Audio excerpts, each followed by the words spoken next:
Hello students. तो आज हम करने जा रहे हैं वेरी वेरी इंपॉर्टेंट और बहुत बेसिक सा टॉपिक, स्क्वायर रूट। बहुत बच्चे डरते हैं, अभी से बच्चे करेंगे मैम कौन सा टॉपिक उठा लिया, लेकिन सीरियसली जितना बच्चे डरते हैं उतना टफ ये टॉपिक नहीं है। बहुत इजी टॉपिक है। आज हम स्क्वायर रूट की बेसिक चीजें ही करने वाले हैं। स्क्वायर रूट की मल्टीप्लाई, स्क्वायर रूट का एडिशन, स्क्वायर रूट को स्क्वायर रूट से मल्टीप्लाई करना, अलग वैल्यू को अलग वैल्यू से मल्टीप्लाई करना, उसके कोफिशिएंट्स को ऐड करना, ये सारी चीजें आज हम करने वाले हैं। ठीक है, तो स्टार्ट करते हैं। सबसे पहले क्या हमें ये पता होना चाहिए स्क्वायर रूट का मीनिंग क्या है। मैं सीरियसली कह रही हूँ, जितने भी बच्चे, जितने भी स्टूडेंट्स 10th पास आउट होते हैं उनमें से 50% बच्चों को ये पता ही नहीं होता स्क्वायर रूट का मीनिंग क्या है। सीरियसली। तो स्क्वायर रूट का मीनिंग क्या होता है? स्क्वायर रूट का मीनिंग होता है ए की पावर हाफ होना।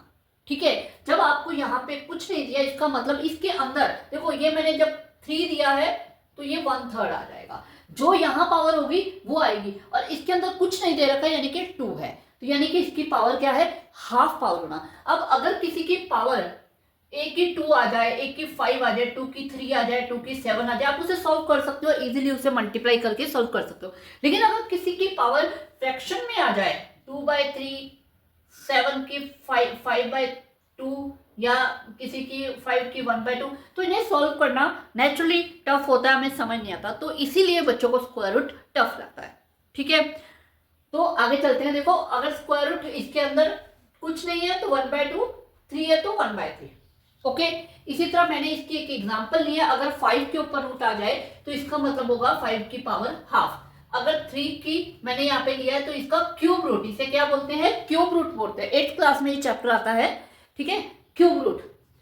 अब हम आते हैं थोड़ा सा इसकी और समझ में। अगर हम किसी रूट के अंदर वैल्यू को सेम से मल्टीप्लाई करें, जैसे हमने रूट ए इंटू रूट ए लिया है, तो वो ए का क्या आ जाएगा? एक तरह से स्क्वायर होगा। यही करते हैं, अगर आपके पास 2 इंटू 2 हो तो इसे हम 2 का स्क्वायर लिख सकते हैं। तो वैसे इसका मतलब रूट ए का स्क्वायर हो गया।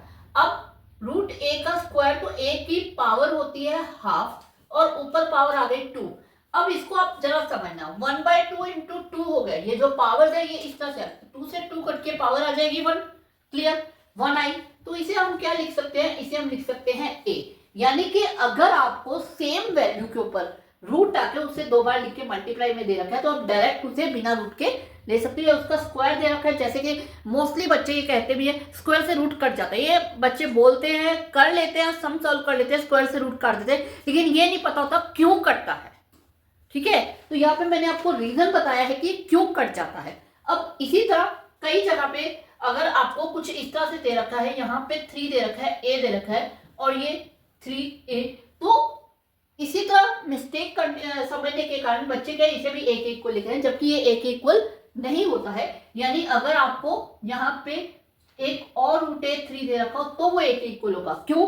क्योंकि ए बन गया 3, ए की 3, मतलब 1 2 3, तो अब इसका मतलब है क्यूब रूट, तो ये 3 से 3 कट के ये ए के इक्वल आएगा। और अगर आपको सिर्फ ए की 3 इंटू ए की 3 दे रखा है, तो इसे आप क्या समझोगे कि ए की पावर हाफ है, और ए की पावर है 1/3, और ऊपर आ गया 1 एंड 1 2, यानी ये 2/3 इसकी पावर बन जाएगी। अगर हम सिंपली वैसे समझे तो एक मतलब रूट ए का स्क्वायर हो गया।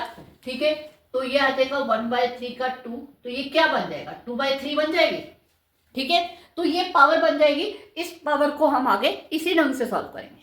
क्लियर?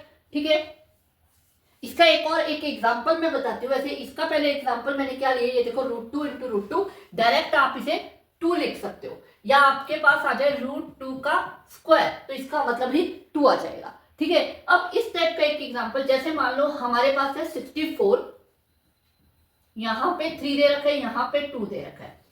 ठीक है, अब इस सम को हम कैसे सॉल्व करेंगे? क्या आ जाएगा?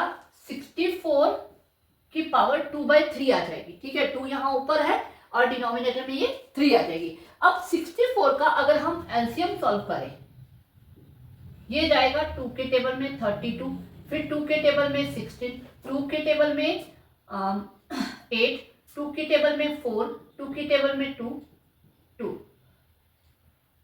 मैंने यहाँ पे 2 2 के पेयर बना लिया, तो ये बन गया 2 2 4। अगर 1 4 2 4 3 4, यानी कि इसे हम 4 की क्यूब लिख सकते हैं। अगर आप सोल्व करोगे 4 की क्यूब 64 होता है, 4 को 3 टाइम लेके मल्टीप्लाई करो तो 64 होता है, यानी 64 को 4 की 3 लिख सकते हैं। अब ये पावर कैसे आ गई? ये पावर कुछ इस तरह से आ गई,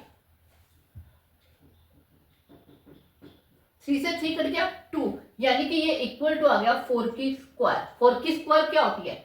16। तो इसका आंसर आपके पास आ गया 16। क्लियर हुआ? ठीक है, आगे चले।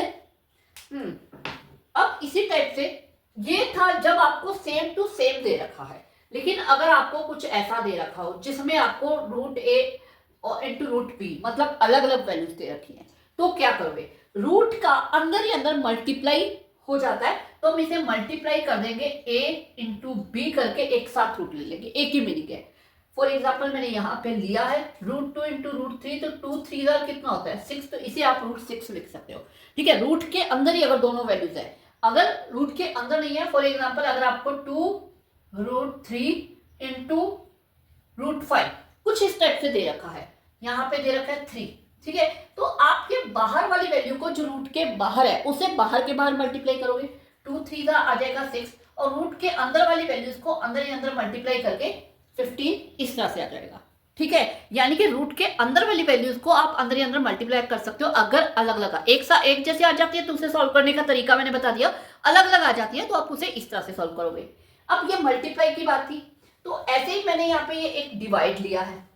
ठीक है, अगर आपका ये डिवाइड आ जाता है तो उसे अंदर ही अंदर इस तरह से डिवाइड में लिख दोगे। फॉर एग्जाम्पल अगर आपके पास आ जाता है रूट 5 अपॉन रूट 10, ये आ गया। अब इसे आप क्या लिख सकते हो? 5/10 एक साथ रूट में, तो इसे काट के आपके पास कुछ इस टाइप की वैल्यू आ जाएगी। क्लियर? तो अंदर ही अंदर रूट के अंदर डिवाइड कर सकते हो, लेकिन लेकिन लेकिन एडिशन सब्ट्रैक्शन नहीं होता है ऐसे। ठीक है, मैंने मल्टीप्लाई डिवाइड, हमने डिफरेंट वैल्यूज को रूट के अंदर ही अंदर मल्टीप्लाई डिवाइड कर दिया, तो इसका मतलब ये बिल्कुल भी नहीं है कि आप इन्हें अंदर के अंदर एडिशन और सब्ट्रैक्शन भी कर सकते हो, बिल्कुल नहीं कर सकते। ठीक है, हम आते हैं एडिशन सब्ट्रैक्शन पे।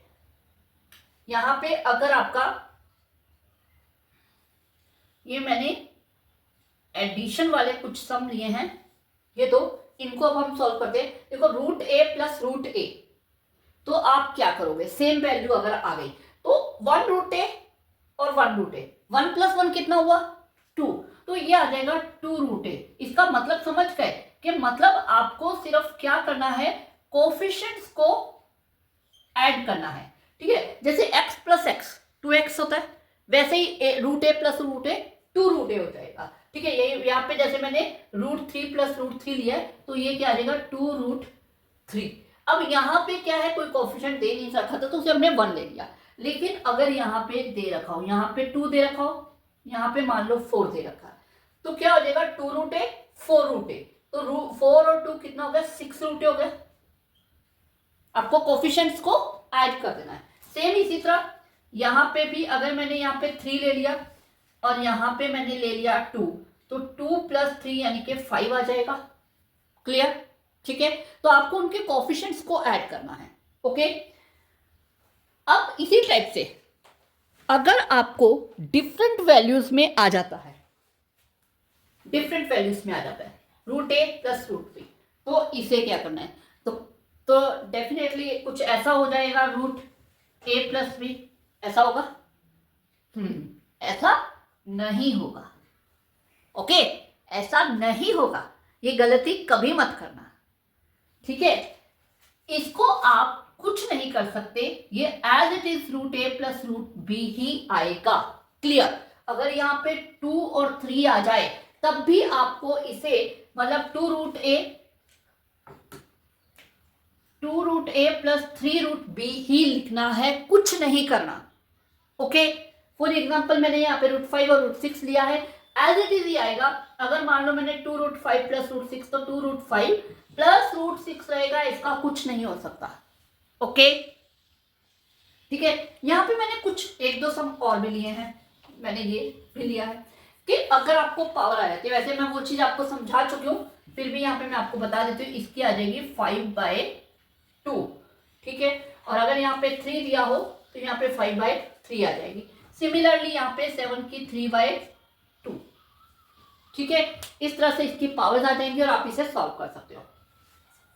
ओके, ये थोड़ी सी बिल्कुल बेसिक चीजें थी रूट की। रूट के बारे में और भी मेरे इस तरह से वीडियोस आएंगे जिसमें आपको रूट को समझना बहुत ईजी हो जाएगा। ओके।